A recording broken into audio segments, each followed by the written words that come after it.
Welcome back to the Thought Bubble podcast. My name is Laura Swanson, and I have my bachelor's and master's degree in social work. I am currently working as a therapist in outpatient mental health in New York City. Today we are going to explore the world of introversion and extroversion and what that looks like in the social work field, particularly what it looks like to be an introverted therapist. Now, I personally identify as an introverted person. Of course, you probably got that based on, the essence of this podcast. Introverts, according to positivepsychology.com, they have an element to their personality where their interests are more inward. Their motivation often derives from, being very thoughtful and engaged with their feelings. They're more reflective, private, and spend more time in their thoughts. Introverts are quite the opposite, as we all know. Their interests are directed externally and in the surrounding environment. They often get a lot of joy in social events and social interaction and often feel energized by it, while introverts crave that time alone and need that time away from others to renew their energy. Extroverts are generally more assertive, adaptive, risk-taking, and sociable.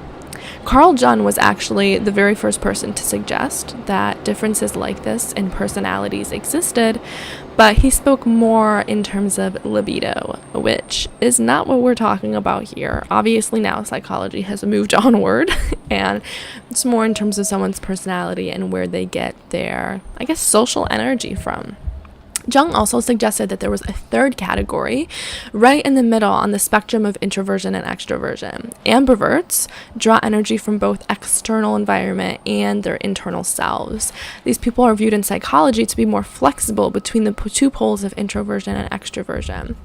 As we continue this conversation today, it's important to understand that all people fall on the spectrum. Just like many mental health diagnoses today, it is a spectrum. On one end, there is introversion. On the other end, there is extroversion. And in the middle, there is being an ambivert. We all fall somewhere on that spectrum, and sometimes we may find energy differently based on the situation.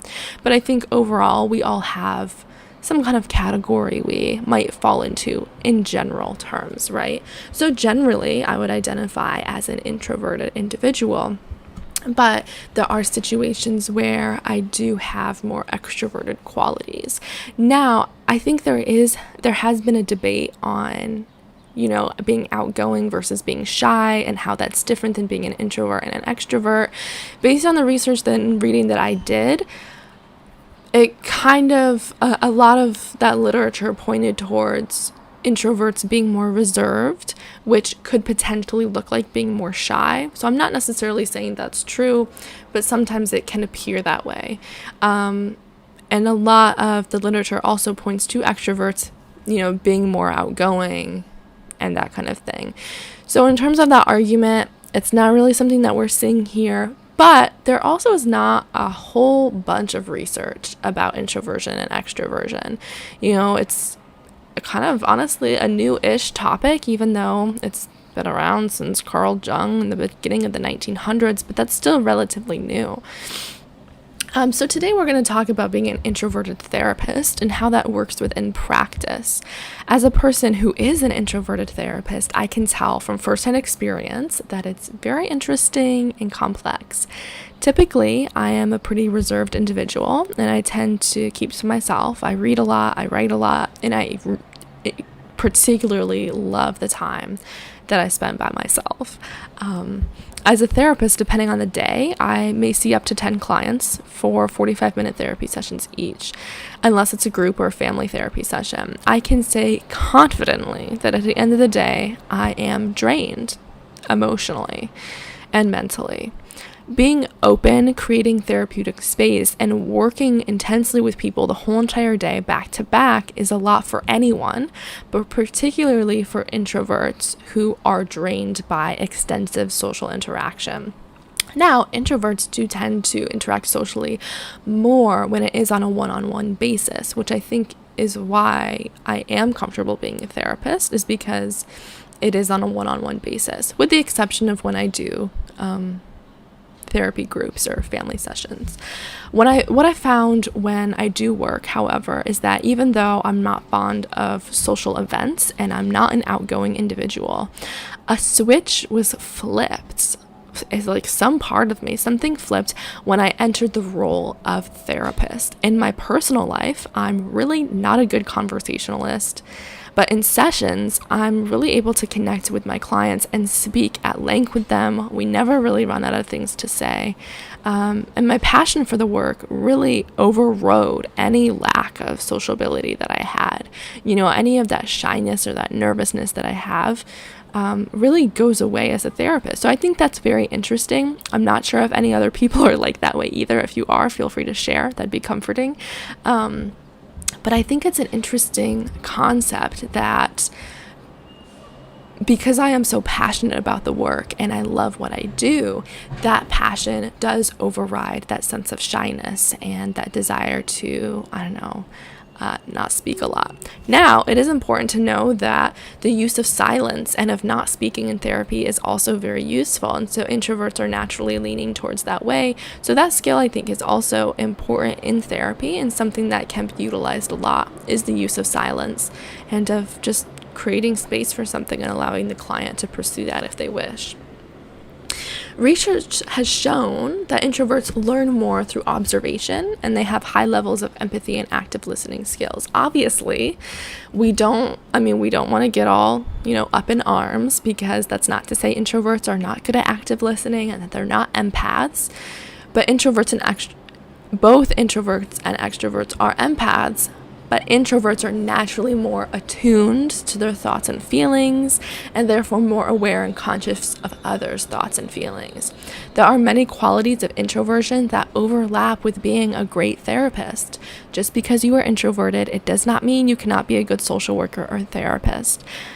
And I will say this, obviously today we are talking about introversion. This is not to exclude extroversion. This is simply because I myself am an introverted therapist, so I have a good idea of what this experience is like, and I want to share that with you all. People who are extroverts can obviously be fabulous therapists and social workers as well, and have their own set of strengths and qualities in their extroversion that allow them to be good at this job. Now, we know that being an introverted therapist can have a positive impact for our clients because we are able to connect in that way and have that deep sense of empathy and active listening skills. But what is the impact on the therapist? Like I said earlier, the work can be very draining. So you absolutely need your time to rejuvenate and to be alone. Giving yourself time and space throughout the day to be an introvert can be incredibly helpful and has helped me cope with the work, especially when it is a particularly busy day and I do have a whole entire day of seeing clients back to back. So some tips that I've found when I'm in the office space. Obviously at this time it's a little bit different because I'm working from home. Slowly, actually starting next week, I will be working out of the office one day a week, but still doing teletherapy with my clients. But in terms of the office space, making your office something that is warm, comfortable, cozy, it's not just for the clients. Creating a comfortable and open space isn't just for our clients. It's helpful and everything, but it's also for us because we do hard work, connecting and being vulnerable and open and using therapeutic skills the whole entire day is tough. And so having a space and environment we also feel comfortable and cozy and safe in is important for us too.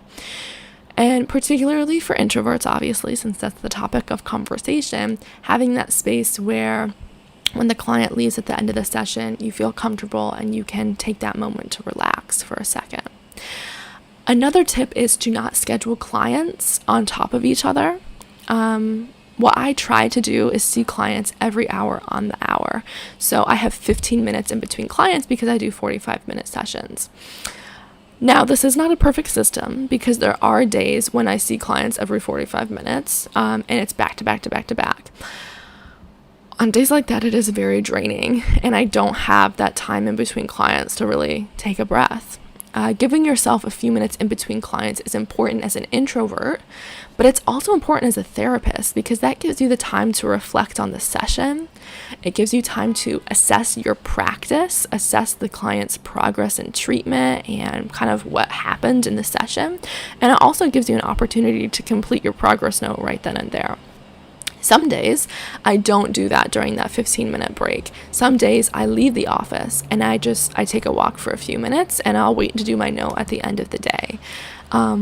Because I am in the office all day, my office also does not have a window. And so it's like I get there in the morning and it's nice and sunny outside, and then I leave at night and it's dark, and that's not very fun. So there are times in between some client sessions that I do like to just get out of the office, because 15 minutes in between clients is a pretty good chunk of time. So even just allowing yourself an opportunity to go outside, get some fresh air, get some sunlight, serotonin, those are all great things to take into consideration as well. Another important aspect of preparing to be a therapist when you are an introvert is to have a morning and an evening routine. So in terms of a morning routine, you want to be able to prepare for the day ahead of you in a calm and comforting way. So depending on the day, I like to make sure that there's not a lot of stimulation or overwhelm in the morning before work, because I know that there's a busy day ahead of me.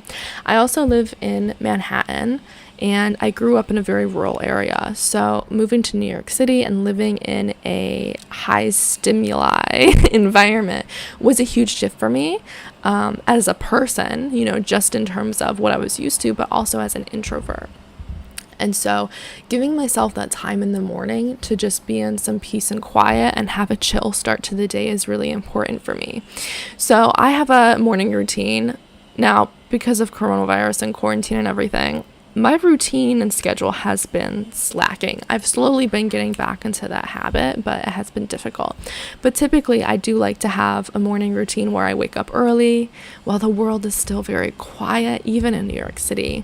And I like to go for a nice walk in the morning or a run.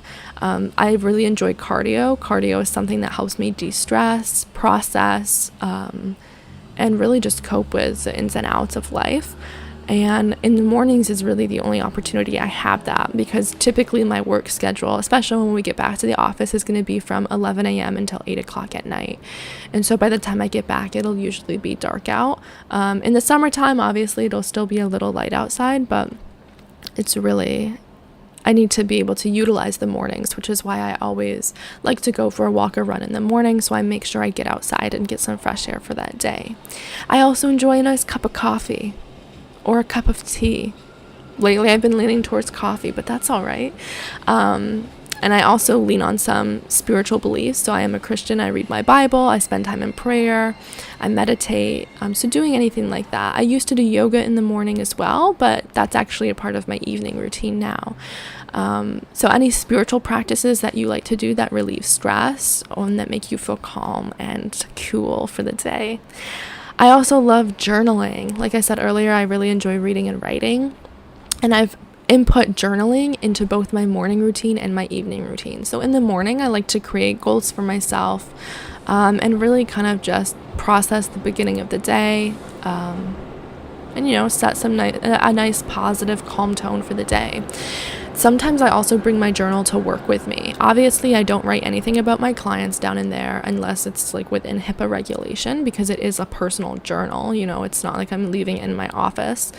So I do bring my journal with me to work. And if it's just like a difficult time, sometimes in between sessions during that 15-minute break, I do like to take some time to write. If I forget to bring my journal, I just open up Google Docs or I get a spare sheet of paper. At the end of the day, when I get home kind of late for work, honestly. My commute is about 30 to 45 minutes. So if I leave right at 8 o'clock, that's to say if I get all my notes done on time and I'm not stuck there late, I would be getting home around 8:45. So at the end of the day, I like to end with some alone time. I've noticed that as soon as I get home, I really just go straight to my room. I change into some comfortable clothes. I make a cup of tea, and maybe I have a snack. My eating schedule is kind of weird because of my work hours, but I kind of just take some time. I don't talk. I don't have my phone on. I kind of just put it down, and I really take like a solid half an hour to an hour and just like lay down or just be by myself for a few minutes. Obviously, I am very blessed in the sense that I do live with a couple of other roommates. Right now we're kind of in between roommates because 2 of them just moved out, so it's just me and one other individual. I'm not married, I don't have children. Like, I'm 22 years old, I live by myself essentially, with the exception of my roommates. I do have a partner who comes over, but a lot of the times he's really respectful of my time my time to be an introvert, and it's kind of become our thing now, where he notices when I'm very drained, and he's just like, you know what, I'll call you back later, or you call me back when you're ready, you need your introvert time. And he calls it my introvert time, and that's something that he understands. So I'm very blessed in that sense that I also don't have children, so I don't have to worry about being a mom when I get home. And I do understand that that is a difficulty for many people who are introverts, but then they have to slip into that second role of being a parent as soon as they walk through the door. But if you're able to, do an activity that brings joy to your soul and makes you feel good. That could be reading a good book. I've really tried to step away from reading everything social work and crime and psychology related. That was a huge part of my life for a very long time, and I really thought that if I didn't read those books 24/7, I lost my passion for social work, or I don't even know what I thought. But now I've really stepped into this place of reading books that I find really enjoyable and fun that aren't not related to my work. So I even get that time to just enjoy reading, enjoy a solid fictional book for once. Writing, like I said before, going for a walk, taking a long shower, taking a bath, bubble bath, a little spa night, doing a face mask. Sometimes I just lay down on the floor in my bedroom for a few minutes, and that might sound weird to some people, but that really helps me, is just laying down on my back and I close my eyes. Maybe I have the lights off and I just lay down in silence, or I sit in silence for a few minutes. I've gotten back into painting and some creative sides of me. I used to do scrapbooking a lot, writing, poetry, painting, sketching, anything. The possibilities are endless. Whatever brings that joy to you and is really just an outlet, and what we would say to our clients is a coping skill. Whatever works for you and speaks to your mind, body, and soul. And just remembering to check in with yourself. Make sure that you have those times throughout the day where you check in with how you're feeling, how you're doing, what's your level of energy, and meeting yourself where you're at, and just always checking in with yourself is very important. Other challenges that come up with being an introverted therapist and social worker is at times a lack of assertiveness and connection with other clinicians. That is something that my supervisor has wanted me to do a little bit more, is network and connect with other clinicians. In terms of assertiveness, though, if you're like me, there is a switch that goes off where, you are a fierce advocate because you're passionate about the work, and you'll get out of your comfort zone for a client.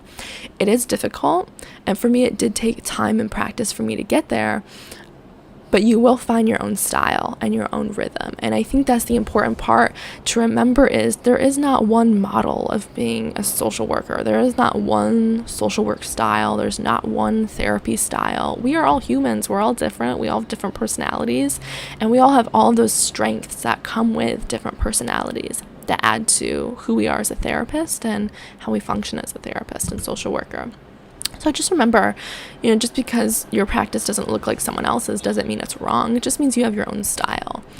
That is also in terms of, everything remains ethical and you're still practicing an evidence-based quality practice. But remember, we all do have our own style. Like I said earlier, networking is a part of any job, and sadly, for introverts, it is part of social work and therapy as well. I have gotten slightly better at kind of those water cooler small talk moments, but again, it's one of those things that takes time and practice. It becomes easier when you're at a working place for a significant period of time. So I stayed on at my internship from my master's level internship in social work. And so I had already had like a rapport and a familiarity with the agency, with the location, with the staff, with the other therapists. So it wasn't like I started a new job and kind of had to start all over again and be really shy and uncomfortable with people. They already knew me, and they kind of knew my style and my personality. They knew that I was an introvert. They knew that I was pretty reserved. Eventually, your coworkers will kind of figure you out and understand that you have an introverted personality. So do the best that you can and give yourself patience and grace.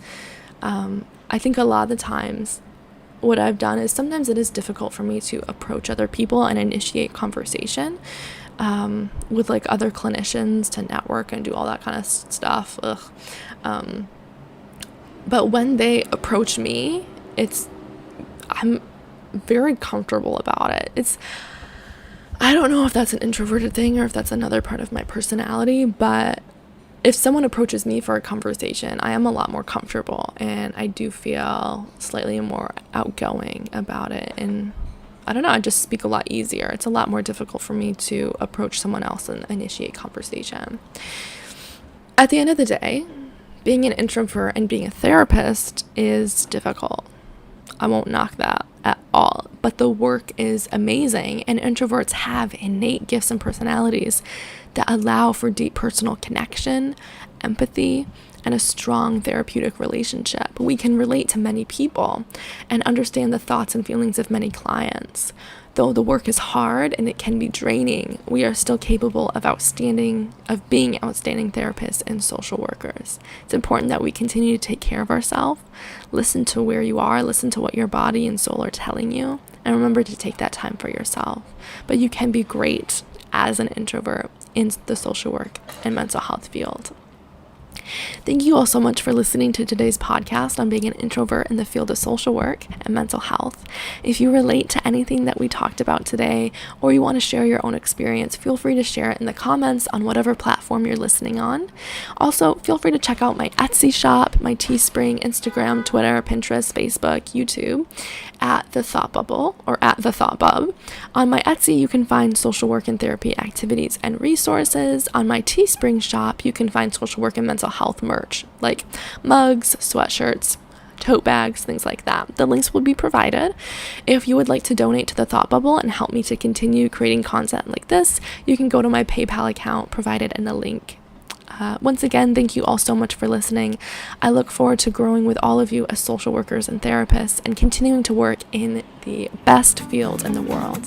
See you next time.